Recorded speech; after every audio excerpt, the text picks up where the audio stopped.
Habari za wakati huu Mklauzania, karibu tuyatazame yanaendelea kujiri Mashariki ya Kati, na hii leo tunatazama suluhu ya Mashariki ya Kati. Mimi ni Ali Kashmiri, unisikiapo kuna jambo. Mgogoro unaoendelea kati ya Iran na Israel umeingia katika hatua mpya hii leo baada ya kutangazwa kwa makubaliano ya kusitisha mapigano, huku hali ikiwa bado tete na pande zote mbili zikirushiana lawama kuhusu ukiukwaji wa makubaliano hayo. Rais wa Marekani Donald Trump ndiye aliyetangaza mapatano hayo yaliyofikiwa kupitia ushawishi wa mataifa yakiwemo Misri, Qatar na Ujerumani. Hata hivyo, muda mfupi baada ya tangazo hilo, Israel ilidai kuwa Iran imekiuka makubaliano hayo kwa kuanzisha tena mashambulizi ya makombora, madai ambayo Iran imekanusha vikali. Kwa upande mwingine, jeshi la Israel limeripoti kushambulia mfumo wa rada karibu na mji mkuu wa Iran, Tehran, likidai kuwa ni hatua ya kujilinda dhidi ya mashambulizi yanayoendelea kutoka upande wa Iran. Iran kwa upande wake imetoa taarifa ikikanusha kuhusiana na mashambulizi yoyote mapya, ikieleza kuwa inazingatia masharti ya makubaliano hayo. Tuangazie madhara ya raia pamoja na miundombinu. Wakati huo, taarifa iliyotolewa kutoka vyanzo vya usalama inaeleza kuwa mashambulizi ya anga yaliyofanywa na Israel yamesababisha vifo vya zaidi ya watu 900 nchini Iran, huku wengine zaidi ya 3400 wakijeruhiwa.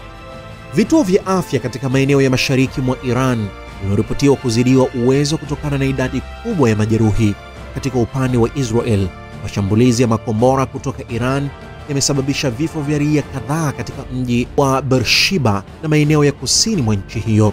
Serikali ya Israel imetangaza hali ya tahadhari na kuimarisha ulinzi katika maeneo ya mpakani. Moja ya swala ambalo linatazamwa kwa upande wa pili wa shilingi ni mwitikio wa kimataifa.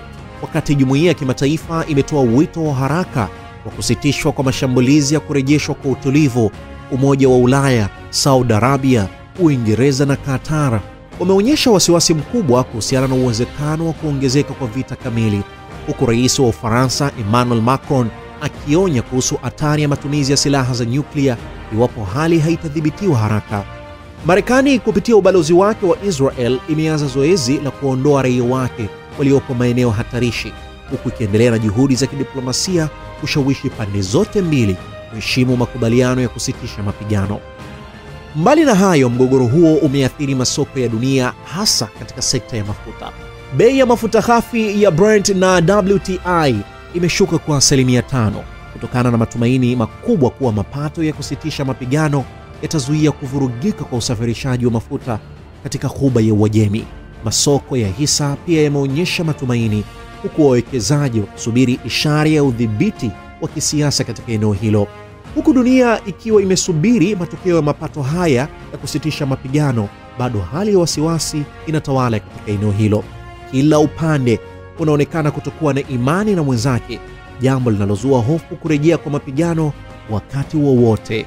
Jumuiya ya kimataifa inaendelea kushinikiza mazungumzo ya kina ili kuzuia hali hiyo kugeuka kuwa vita ya moja kwa moja baina ya mataifa hayo mawili yenye nguvu kubwa za kijeshi katika ukanda wa Mashariki ya Kati. Kwa leo tunaifunga kurasa hii inayoangazia suluhu ya Mashariki ya kesho. Jina langu ni Ali Kashmiri, unisikiapo kuna jambo, na kama mtafika mtaniona.